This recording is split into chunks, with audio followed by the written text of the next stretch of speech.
मनोरमा जी राधे राधे महाराज जी, आपके चरणों में कोटि कोटि नमन। महाराज जी, पुत्र पुत्री की मनस्थिति जानने का अधिकार माँ को है अथवा नहीं?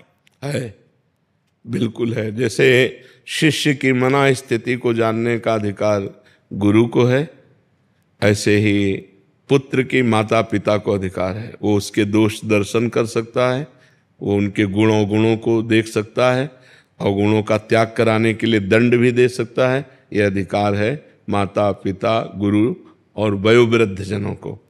और मित्र को भी कहीं तक हक है कि वो अपने दोस्त के दुर्गुणों को देखकर उनका त्याग करवाए और सतमार्ग में चलावे। कुपथ निवार सुपंथ चलावा। माता पिता के लिए, गुरु के लिए, मित्र के लिए ये चौपाई बहुत सुंदर है। कुपथ निवार सुपंथ चलावा, गंदे मार्ग से हटाकर अच्छे मार्ग में अपने बच्चे को, अपने शिष्य को, अपने मित्र को चलावे। वही माता पिता, वही गुरु, वही मित्र हैं जो सतमार्ग में अपने बच्चे को, अपने मित्र को, अपने शिष्य को चलावे। तो ये अधिकार है। मयंक तोमर जी राधे राधे महाराज जी। महाराज जी, मैं एक विद्यार्थी हूँ। जब से राधा नाम को जपना शुरू किया है, जीवन में अच्छा होना शुरू हुआ है, परंतु परिणामों के लिए मन बहुत चिंतित रहता है, मन अधिक सोचता क्यों है। चिंतित रहता है? जो होना है वही होगा, जो होना नहीं है वो होगा नहीं। परिणाम पे हमारे द्वारा कोई गलत आचरण न बन जाए, हमारे द्वारा कमी ना रहे। फिर सुख दुखे समय कृत्वा लाभा लाभो जया जयो। सुख दुख में, लाभ हानि में, जय पराजय में समान भाव रखो। जो होगा मंगल में होगा। हम चिंता ना करें, हम चिंतन करें। हाँ, वर्तमान में हमारे द्वारा कोई गलत कार्य नहीं होना चाहिए, इस पर हम बेपरवाह नहीं होंगे। इस पर हम चिंता करेंगे कि हमारे कोई आचरण वर्तमान में, आज हमसे कोई गलती ना हो जाए। आज गलती नहीं होगी तो कल हमारा बहुत अच्छा होगा, और जो पीछे कल गंदा हो चुका है वो भी पवित्र हो जाएगा। हमारे द्वारा गलती ना हो और खूब नाम जप करें। और विद्या अध्ययन को पूजा समझो। जैसे पूजा एकाग्रता पूर्वक की जाती है, पवित्रता पूर्वक की जाती है, सावधानी पूर्वक की जाती है, ऐसे हम पढ़ाई एकाग्रता पूर्वक करें, पवित्र भाव रख करके करें। वो हमारी पूजा है। कंठस्थ कर लो, हर विषय को इतना रट लो कि परीक्षा में नकल ही ना लेनी पड़े और पूर्ण रूप से हम लिख लें। समझ रहे हो? और नाम जप कर रहे हैं, जैसे राधा बोला फिर पढ़ाई कर रहे हैं, फिर बीच में राधा बोला फिर पढ़ाई कर रहे हैं, ये सब भजन माना जाएगा। बहुत अच्छे बच्चे बनोगे। ब्रह्मचर्य से रहो, गलत आचरण मत करो, नाम जप करो और भय मत करो, चिंता मत करो। होगा वही जो राम जी को भाएगा। हमें क्या चिंता करनी है? नाम जप कर रहे हैं, भगवान हमारे साथ है, हमें चिंता नहीं करनी। जी। संदीप कुमार जी पंजाब से राधे राधे महाराज जी, आपके चरणों में कोटि कोटि प्रणाम। गुरुदेव भगवान, दास की बुद्धि काम नहीं कर रही। दास को डर लग रहा है कि मृत्यु के समय कहीं गलत चिंतन ना हो जाए, इसलिए दास रिश्तेदार, विवाह, संसारी सब बातों से दूर होता जा रहा है और अधिक से अधिक वृंदावन में ही रहना चाहता है। दास सिर्फ आज्ञा के लिए परिवार की सेवा कर रहा है, परंतु अब दास की बेटी का विवाह है, अब दास उसमें भी जाना नहीं चाहता, बिल्कुल भी रिस्क नहीं लेना चाहता। नहीं, आप चिंता न कीजिए, नाम भगवान साथ है। पर जब जो हमने कर्म किए हैं उनको हमें पूर्णता तक पहुंचाना चाहिए। तो जैसे बेटी है, अब हमारा कर्तव्य है कि उसके ब्याह में हमें पूर्ण रूप से योगदान देना चाहिए। तो नाम जप करते हुए, भगवान सर्वत्र हैं, भगवान बड़े हितैषी हैं। अगर अंतिम समय हम भगवान को भूल जाएंगे तो भगवान हमें नहीं भूलेंगे। ये हमें दृढ़ भरोसा रखना चाहिए। हमारा इसी जन्म में भगवत प्राप्ति होगी, ऐसा दृढ़ भाव रखना चाहिए। आप चिंता न करो, आप नाम जप करते हुए जरूर जाओ, जरूर ब्याह में सम्मिलित हो जा। देखो, नरसिंह मेहता जी अपनी बेटी के बात भरने के लिए कुछ नहीं था, लेकिन गए तो द्वारिकाधीश ने सब किया, द्वारिकाधीश ने, पर गए तो वो भी तो करेंगे सब भगवान। पर अपने को जो कर्तव्य मिला है, आप पिता हैं, आपको जरूर जाना चाहिए। आप जाइएगा, आप निश्चिंत रहिएगा। किरण भदौरिया जी है यही रहना चाहता। हाँ, पर देखो, कर्तव्य कर्म में हमें चूक नहीं करनी चाहिए। वो करके फिर मैं हाँ, बिल्कुल बिल्कुल बिल्कुल। फिर मुझे कृपा करके यही बात चाहिए। बिल्कुल बिल्कुल नहीं, ठीक है, बिल्कुल ठीक है। आज मेरी ट्रेन है, मेरे नहीं जाने को दिल कर। हाँ, हृदय में तो जब भगवत प्राप्ति की लालसा होती तो ऐसी ही दशा आने लगती है। पर बहुत बड़ी कृपा है, और इसको गुप्त रखिएगा, किसी से कहिएगा नहीं कि मेरी रुचि क्या है, अपनी रुचि को छुपाइएगा। ये जितना बढ़ती जाएगी उतने भगवान के नज़दीक पहुंचते जाओगे आप।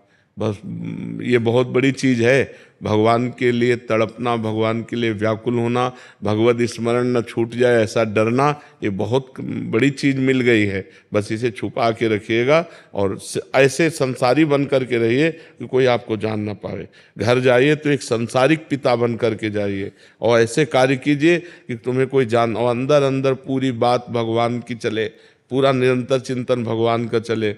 बिटिया में श्री जी को देखो, दूल्हा में लाल जी को देखो, मेरे लाल लाडली लाल ही मेरे दूल्हा दुल्हन बने बैठे। यही आनंद है, हमें सब जगह भगवान देखना है। तो अपनी बेटी में लाडली जी को देखे और दामाद में लाल जी को देखे, प्रभु को देखे, बढ़िया आनंद रहेगा जी। किरण भदौरिया जी, मध्य प्रदेश, ग्वालियर से। राधे राधे गुरुदेव। गुरुदेव, कुछ समय पहले मेरे पति का देवलोक गमन हो गया। महाराज जी, मैं उनकी आध्यात्मिक उन्नति हेतु कोई कार्य कर सकती हूँ अब? हाँ, बिल्कुल कर सकती है। श्रीमद् भागवत का पाठ करा सकती है, नाम कीर्तन करा सकती है, संतों का भोज भंडारा करा सकती है, गौ सेवा कर सकती है। यही सब मंगलमय कार्य हैं और कर कर वो पुण्य अपने पति को प्रदान कर सकते हैं। तो मैं संस्कृत के मूल बात का बात करती हूँ भागवत जी का, लेकिन मुझे बहुत सारे उसमें संस्कृत का अर्थ समझ नहीं आता। तो अर्थ से कोई मतलब नहीं, अगर मूल शुद्ध उच्चारण हो रहा है तो लाभ वैसे ही मिलेगा। अर्थ समझो या ना समझो, पाठ जब कर रहे हैं तो मूल मंत्र है ना, उसका अर्थ समझे न समझे वो प्रभाव अपना दिखाई देता है। जैसे अग्नि को हम समझे ना समझे छू जाए तो हम जल जाएंगे ना, क्योंकि उसमें पावर है, दायिका शक्ति है। ऐसे मंत्रों में, भागवत में, नाम में, इनमें पावर विराजमान है। जब उनका गान करते हैं, उच्चारण करते हैं, तो उनमें जो पुण्य होता है, जो सुकृत होता है, वो हम अपने पति को या किसी को भी दे सकते हैं। जी, क्या कहना चाहती बच्चा?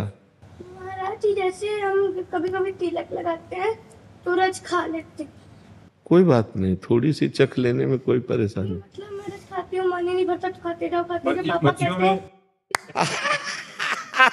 मतलब अधिक मात्रा में? नहीं नहीं नहीं नहीं, अधिक मात्रा में नहीं। पापा कहते मत क्या करो, मैं खा लूं, मन ही नहीं भरता मेरा खाते खाते। अरे नहीं नहीं नहीं, तो ऐसी बात नहीं, उससे भी तुम्हारे पेट में कीड़े पड़ जाएंगे, उससे तुम्हारे पेट में खराबी आ जाएगी। क्योंकि अंदर जो हमारे अंग है ना, जैसे लीवर है, आते हैं, उनको अनुकूल भोजन चाहिए। ईंट पत्थर रज हो ये थोड़ी तो चाहिए। कुछ कोई लोगों का अभ्यास हो जाता है, वो पक्के पक्के वो लोग ऐसे चबाने लगते हैं पात्रों को, जैसे रज के पक्के पात्रों को चबाते हमने देखा है। अकुर ऐसे चबाते हैं कोई रज, ये पेट में फिर परेशानी आ जाएगी। अब मत पाना, ठीक है? जरा सा ले लेने में कोई बात नहीं, वो तो हम भी लेते हैं। जैसे जरा सा ऐसे ना वो रज पवित्र था, तो अस्पताल जाना है क्या? तो आज से मत खाना, जरा सा चख लिया, ठीक है? हाँ। अमित कुमार चौहान जी, राधे राधे, प्रणाम गुरुजी। गुरुजी, अक्सर मैं आवेश में आकर किसी परेशानी और कठिनाई की वजह से किसी व्यक्ति विशेष को भला बुरा कह देता हूँ और फिर बाद में बहुत तकलीफ होती है। गुरुजी, जाने अनजाने में की गई इन गलतियों का प्रायश्चित क्या है और कैसे करें? गलतियों के प्रायश्चित की तरफ हम ज्यादा ध्यान नहीं देते, गलती ही ना हो ये हमें ध्यान देना है। मूल बात है, जैसे हमसे गलती हो गई उसका, अब हमें ध्यान देना है कि आगे हमसे गलती न हो। उसके लिए हमारे हृदय में शीतलता चाहिए, और वो शीतलता मिलती भगवान के चरणारविंद से। बड़े से बड़ी विपत्ति, बड़े से बड़ी प्रतिकूलता, बड़े से बड़े अपमान, निंदा को मुस्कुरा के सह जाने की सामर्थ्य ये भगवान देते हैं। यदि नाम जप करो और भगवान के लीला चरित्रों को सुनो तो हृदय पवित्र होगा और सहन करने की सामर्थ्य आएगी। भगवान के भक्तों के चरित्रों को पढ़ो, एक से एक विपत्ति, बड़ी से बड़ी अपमान की प्रवृत्ति, सब कुछ सह करके शांत भाव से निकल गए। जो करत जे अनुशहन निंदक तिन्हु पे अनुग्रह कियो, जिन्होंने निंदा की, जिन्होंने मारा, उन पर भी भक्तों ने कृपा की। ये सामर्थ्य भगवान के भजन से मिलेगी। ऐसे तो बहुत हल्का हृदय होता है, क्षणे रुष्टा क्षणे तुष्टा, रुष्टा तुष्टा क्षणे क्षणे, क्षण में नाराज हो गया, क्षण में प्रसन्न हो गया, क्षण में नाराज हो गया, क्षण में हर्षित हो गया। ये तो सबके हृदय की दशा है, लेकिन गंभीरता आना ये भजन से होगा। जिस समय हमारे सामने कोई कटु वचन बोल रहा है, उस समय हम नाम जब चला रहे हैं और भगवान से प्रार्थना कर रहे हैं, प्रभु मुझे इतनी सामर्थ्य देना कि मैं इसे कटु वचन न बोलूं, क्योंकि इसके हृदय में भी आप विराजमान हैं। तब हमारे अंदर शुद्ध ज्ञान आएगा। बिना ज्ञान के तो बच्चा फिर सारा संसार ऐसे लेकिन भक्त क्या है, भक्त को गाली दी और वो शांत है। शांत रहने में उसका भी भला हो गया और आपका भी भला हो गया। अशांत होने में दोनों का हानि हो सकती है, दोनों का बुरा हो सकता है। इसलिए हमें लगता है शांत रहना बहुत अच्छी बात है। हाँ, जहाँ कहीं धर्म की बात आवे, जहाँ कहीं गुरुजन की निंदा हो रही, भगवान की निंदा हो रही और उस धर्म की हानि के, वहाँ चुप नहीं रहना चाहिए, वहाँ फिर बोलना चाहिए। अपने मान सम्मान की बात हो तो चुपचाप सह लेना चाहिए, लेकिन जब धर्म की, राष्ट्र की, माता पिता की, गुरुजनों की बात आवे तो उसमें फिर चुप नहीं रहेंगे। ऐसा भाव होना चाहिए, हमारे राष्ट्र की तरफ, हमारे धर्म की तरफ, हमारी मर्यादा की तरफ देखे, हमें अपमानित करो मैं सह जाऊंगा। समझ रहे हो ना? नहीं तो फिर कायरता आ जाएगी कि कोई माता पिता, गुरुजनों की, भगवान की, संत निंदा कर रहा है, अब भाई हमें बोलना नहीं। संत शंभु श्री पद अपवादा, कही सुनीता असमर्यादा, काटी जीभ तासु जो बसाई, श्रवण मूंदिनत चले पराई। समझ रहा है? तो अपने को सहनशीलता में लाना है, लेकिन धर्म और राष्ट्र और गुरुजनों के लिए फिर उसमें शांत नहीं कि हम चुपचाप शांत बैठे, उसमें बोलना ही परम कर्तव्य है, उस समय विरोध करना ही परम कर्तव्य है। समझ पा रहे हो आप? अपने लिए सह जाना चाहिए। अतुल जी। राधे राधे। राधे राधे महाराज जी। महाराज जी, अपने मन के विचारों को कैसे समझाएं? क्या हर वो विचार जो मैं सोचता हूँ वो मेरा है या कोई और इसे चला रहा है? हे त्रिगुण माया के द्वारा मन फालतू विचार फेंकता रहता है। कोई पॉइंट का आया तो आया, 100 में 1-2 बात पॉइंट की आएगी, नहीं 98 बातें फालतू फेंकता रहता है। और जो नाम जप नहीं करते और इसी मन की फालतू बातों में फंसते रहते हैं, या तो जेल में होते हैं या डिप्रेशन में होते हैं। ये ओवर थिंकिंग बढ़ाते बढ़ाते बढ़ाते बढ़ाते मन में आई, लेकिन उसे काट दिया। और जो मन में आई और काटना नहीं जानता, या तो जेल जाएगा और या दुर्गति उसकी होगी जीते जी। तो ये जो हमारा मन हमारे सामने बातें पेश करता रहता है हर समय, उसका कार्य है ऐसा हो जाए, ऐसा कर लिया जाए, ऐसा कर लिया जाए, ऐसा कर लिया जाए। उसको काटना होगा विवेक के द्वारा। जो सही बात है उसे सपोर्ट कर देना है, जो गलत बात है उसे काट देना है। और जब आप मन की बात को काट दोगे तो मन तुम्हें जलाएगा, व्यथित करेगा। इसका स्वभाव प्रमथन स्वभाव, मतलब मथ देगा आपको। तो उसी मंथन, उसी व्यथा को, उसी जलन को सह जाओ तो आप आगे बढ़ जाओगे परमार्थ में। और नहीं सह गए तो दुर्गति हो जाएगी, फिर तो दुर्गति हो जाएगी। ये मन के चक्कर में ना पड़े। मन ने ही पूरे संसार को क्लेश में फंसा रखा है। बोले यार मन नहीं माना, अगर मान जाता तो मैं बच जाता। तो मन को मनाओ, और मन को मनाने के लिए आपको पावर चाहिए, वो आध्यात्मिक पावर चाहिए। नाम जप करो, राम कृष्ण हरि राधा, जो नाम प्रिय हो नाम जप करो, तभी तुम्हारे हृदय में पवित्रता आएगी, पावर आएगा। मन कह रहा है कि देखो, पवित्र मन गलत आचरण की सलाह नहीं देगा, घृणा होगी। अपवित्र मन अच्छी बात की सलाह कम देगा, गंदी बात की ज्यादा सलाह देगा। और आजकल मोबाइल चल गया है, इसमें भी सद्गुण है, मोबाइल में भी। जैसे आप लोग बैठे हैं तो मोबाइल की ही कृपा से बैठे, यूट्यूब में देखा और यहाँ तक पहुँच गए। तो गंदी बात जो मोबाइल में देखते हैं जो लोग, वो मन को और गंदा सपोर्ट करते हैं, और गंदा बना रहे हैं। मन की जो कल्पनाएं हैं वो और बढ़ा रहे हैं। हमें लगता है मोबाइल से गंदी बातें देखना बंद की जाए, गंदा भोजन बंद किया जाए, गंदा संग बंद किया जाए, तो मन अच्छी बातें फेंकने लगेगा। अगर हम गंदा भोजन करेंगे, गंदा संग करेंगे, गंदा दृश्य देखेंगे, तो वो गंदी बातें फेंकेगा, हमारे द्वारा फिर गंदी बातें होंगी और उसका परिणाम बहुत बुरा होता है। एक बार गंदा आचरण हो गया और वो प्रकाशित हो गया और हम फंस गए तो पूरा जीवन बर्बाद हो जाता है, समाज में कलंकित और जेल भोगना पड़ता है। इसलिए मन की कल्पनाओं को काटना सीखो, विवेक के द्वारा उनको काटो। जो गलत सलाह है उनको नकार दो, चाहे जितना कष्ट हो वो सह जाओ। 2 मिनट के लिए वो जलाता है, हमें लगता है अगर हम ऐसा कह लेते हैं तो शांति मिल जाएगी, आनंद मिल जाएगा। नहीं, वो घोर अशांति में फेंक देगा। अगर अभी मान जाओ, ना करो, तो शांत हो जाएगा। पर ये विवेक तभी काम करेगा जब अध्यात्म होगा। नाम जप करो, सत्संग सुनो, पवित्र भोजन, पवित्र संग करो, तब आपके अंदर पवित्र विचार आएंगे। जी। हर्ष जी राजस्थान से। श्री हरिवंश महाराज जी, महाराज जी आप कह रहे हैं कि श्री बंसी अली जी, आप स्वयं या बहुत सारे अन्य महापुरुषों ने कष्ट में भागवती के एक निरंतर लक्ष्य पर केंद्रित रखते हुए ऐसी कठोर तपस्या या अविरल दिनचर्या किया, तो हम जैसे कैसे? ये जो है बाहरी बातें हैं। जब हमारा लक्ष्य बन जाता है तो फिर कष्ट की गिनती नहीं होती। कष्ट की गिनती तभी होती है जब हमारा लक्ष्य नहीं होता है। ये जब इष्ट से मोहब्बत हो जाती है तो फिर कुछ परवाह नहीं रहती। प्यार दुख और दर्द नहीं देखता। अगर दुख और दर्द देखे तो प्यार नहीं होता। प्यार में देखो कितनी बड़ी ताकत है। एक लड़का और एक लड़की जब मिल नहीं पाते तो दोनों जहर खा लेते हैं। सोचो कि हम मिल नहीं पाए तो हम बिछुड़ भी नहीं सकते। एक सांसारिक प्यार इतना बलिदान कर सकता है, और एक भागवतिक प्यार, उसमें हम अपने शरीर को लेके बैठे कि हमारे शरीर में पीड़ा है, हमारा भूख प्यास कष्ट मान अपमान ये सब सह करके तब भगवान के मार्ग में चला जाता है। इसमें डरने की कोई बात नहीं और इसमें बहादुरी कोई नहीं होती। उस प्यार में इतना दम होता है। बोले मौज है, पक्की मौज है, मस्त मौज है, संसारिक कच्ची मौज है, परिवर्तनशील है।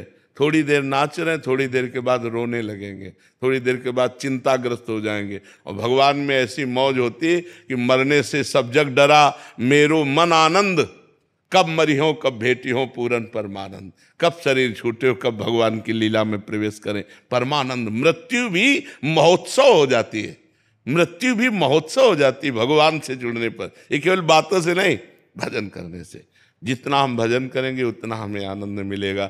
और ये बाहरी कष्ट तो देखो अनेक जन्म हो गए, पता नहीं किस जन्म में कौन सा पाप हुआ, कौन सी गलती हुई, तो गलती करने वाले हम रहे। शरीर नया है तो भोगना तो पड़ेगा ही, अवश्य में भोक्तव्यम। तो ये भगवान की कृपा है कि वो अपनी गोद में बैठाल के भुगा रहे हैं कि हमको दुख दर्द नहीं है, हमको परेशानी नहीं। दुख दर्द होते हुए परेशानी होते हुए भी नहीं है। ऐसे संतों के जीवन में देखा जाता है। बीमार हैं, यहाँ तक कि कीड़े पड़ गए। ऐसे संतों को देखा कि कीड़े पड़ गए लेकिन फिर भी मुस्कुराहट, मतलब भयानक पीड़ा की उसमें फिर भी मुस्कुराहट। फिर बैठ करके पैर ऐसे हिलक रहा है, उसमें दुर्गंध आ रही, कीड़े पड़े और वो उपदेश कर रहे हैं। क्या स्थिति है। एक चींटी काटे तो हमारी पूरी चित्त वृत्ति उधर घसीट जाएगी और पैर में पूरे कीड़े पड़े हुए हैं, सड़ रहा है, और फिर भी वो मस्त से उपदेश कर रहे हैं। मौज मस्ती ऐसी दिखाई दे रही मानो इनको कोई कष्ट ही नहीं। ये है भगवदानंद, ये है स्थिति। जब भगवान की स्थिति प्राप्त हो जाती है तो मौज ही मौज है, दसों दिशाएं आनंदमयी होती हैं। तो ये न सोचो, क्योंकि संतों का आखिरी जन्म होता है तो अनेक जन्मों के फिर हिसाब किताब उनके निपटाए जाते हैं, इसीलिए उन्हें बहुत कष्ट देखा जाता है, पर अंदर से बिल्कुल कष्ट नहीं होता। जब शुरुआत हुई कि अमुक संत को ऐसा, अमुक संत को ऐसा, तो हमें लगा कि मतलब इतना कष्ट कैसे सहा जा सकता है। लेकिन जब क्रम बाई क्रम तो फिर वो सब सहज हो गया, सब सरल हो गया। अब जब तक जीना है तब तक कष्ट के ऊपर जीना है, कष्ट में ही जीना है। लेकिन ये सब होते हुए कुछ नहीं है, भगवान के चरणों का आश्रय, इसलिए एक आनंद है। तो ऐसे हमें क्या, हम तो तुच्छ हैं। एक से एक बड़े महापुरुष संत हुए जो लाडली लाल के प्रेम में भयानक पीड़ाओं को हंस के काट लिया। वही बात हम आप लोगों को समझाते हैं कि संघर्ष, विपत्ति, दुख ये आएंगे जीवन में। कोई भी हो, मृत्यु लोक में जन्म लिया है तो ये आएंगे, पर इनसे लड़ने के लिए तो तैयार रहो। इनसे लड़ने के लिए अध्यात्म है, विवेक है, ज्ञान है, भजन है। अगर ये नहीं होगा तो फिर मर जाओगे, जीते जी मर जाओगे, डिप्रेशन में पहुंच जाओगे, सुसाइड करने की सोचोगे, नाना प्रकार की चिंता, उद्वेग, भय, इसमें फंस जाओगे। ऐसे आनंदित रहोगे, हर परिस्थिति में आनंदित रहोगे।